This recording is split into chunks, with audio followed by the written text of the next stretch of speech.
বাংলাদেশের একজন সিঙ্গার ছেলেটা, তার নাম হচ্ছে তাশরিফ খান। হ্যালো গাইস, কেমন আছেন সবাই? আশা করি সকলেই ভালো আছেন। সো গাইস, নতুন ইউটিউবার আপডেট ভিডিওতে আপনাদের সবাইকে স্বাগত জানাচ্ছি। গাইস, আজকের এই ভিডিওতে কথা বলবো সাকিব আল হাসানকে নিয়ে। আজকের এই ভিডিওতে কথা বলতে চলেছি, আপনারা হয়তো অলরেডি জেনে গিয়েছেন তাশরিফ খানের ফেসিয়াল প্যারালাইজড রোগ হয়েছে। এই বিষয়ে আবরারুল হক আসিফ ভাই কি বলেছেন সেটা আপনাদের মাঝে উপস্থাপন করব। আর বন্ধুরা, ভিডিওর শেষে আপনাদের মাঝে উপস্থাপন করব বর্তমানে তাশরিফ খানের কি অবস্থা। তাই ভিডিওটি শেষ পর্যন্ত দেখার অনুরোধ রইল। তো বন্ধুরা, আমরা প্রথমেই কথা বলবো সাকিব আল হাসানকে নিয়ে। গাইস, সাকিব আল হাসানকে গত ইংল্যান্ড ভার্সেস বাংলাদেশ টি-20 ম্যাচে বাংলাদেশ জেতার পরে অডিয়েন্স এমন ভাবেই ধরেছিল সাকিব আল হাসানকে, যেখানে সাকিব আল হাসানকে বাধ্য হয়ে তার ফ্যান ফলোয়ারকে ক্যাপ দিয়ে পিটাতে হয়েছে।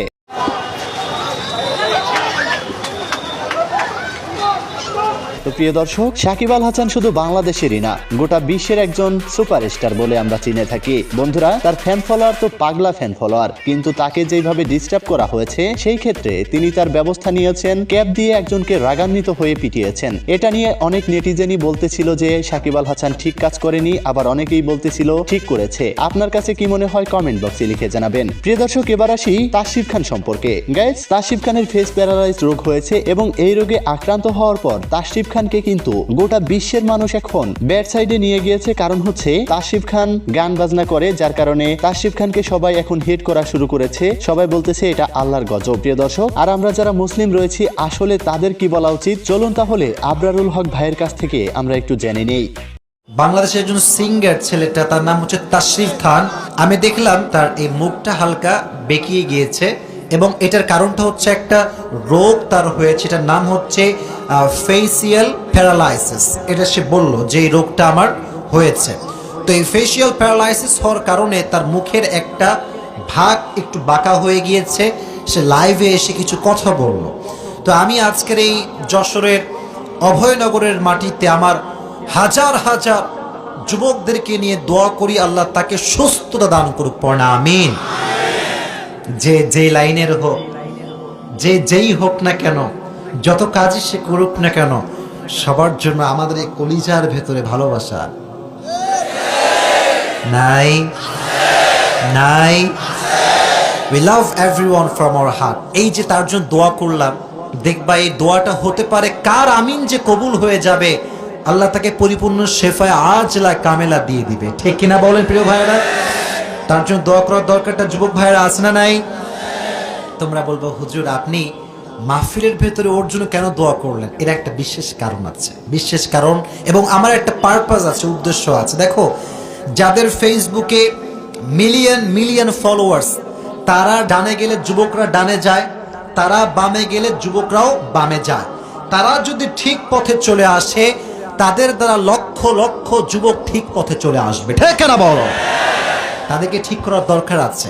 তা আমি আমার কলেজের টুকরা তাশরিফ খান ভাইকে বলবো, আমার কথা আপনার মাঝে অবশ্যই যাবে। আমি আপনার কোনো শত্রু নই।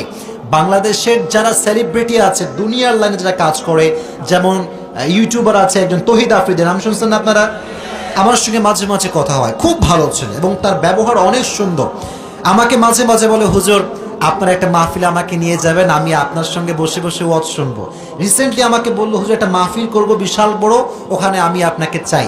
তো এই যে যারা দুনিয়ার লাইনে কাজ করে, ইউটিউবার, সিঙ্গার, অ্যাক্টর, তাদেরকে যদি ভালোবেসে আমরা সঠিক লাইনে নিয়ে আসতে পারি, হাজার হাজার যুবক ঠিক হয়ে যাবে। ঠিক না বলেন?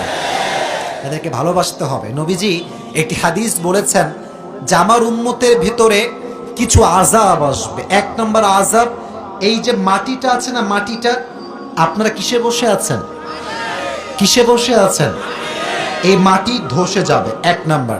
দুই নাম্বার আযাব, এই উম্মতদেরকে উপর থেকে ফেলে শাস্তি দেওয়া হবে।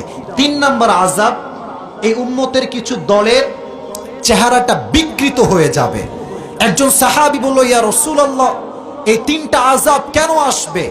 নবীজি বললেন কিছু কারণে আসবে। নাম্বার ওয়ান, সমাজ যখন গায়ক গায়িকা বেড়ে যাবে, সমাজ যখন বাদ্যযন্ত্র বেড়ে যাবে, সমাজ যখন মদ আর জুয়ার আড্ডা বেড়ে যাবে, তখন আসমান থেকে গজব নাজিল করে দিবে। একজন জবান খুলে বলেন তিনি কে? তো প্রিয় দর্শক, এজ এ মুসলিম হিসেবে আমাদের দায়িত্ব হচ্ছে যে কোনো ব্যক্তি যে কাজই করুক না কেন আমাদের সবার উচিত আল্লাহর কাছে তার জন্য দোয়া চাওয়া। তো যাই হোক প্রিয় দর্শক, এবার আসি তাসিফ খানের বর্তমান অবস্থান।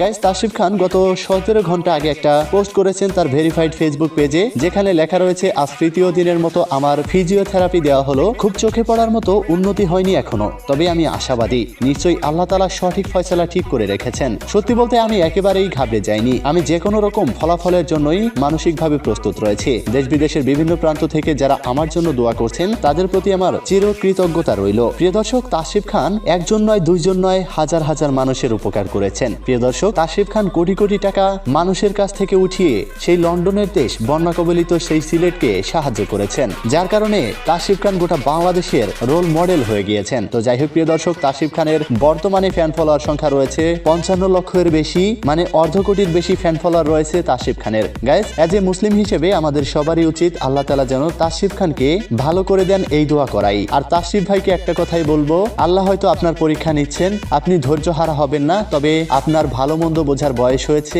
আপনি ভালো মন্দ বুঝে সিদ্ধান্ত নেবেন আপনার আসলে কি করা উচিত। তো গাইস, সর্বশেষ আপডেটে আসি। ইটস ওমর সম্পর্কে আপনারা অনেকেই জানতে চান, সেটা হচ্ছে ওমর ভাইয়ের ভিডিও আসলে কবে আসবে।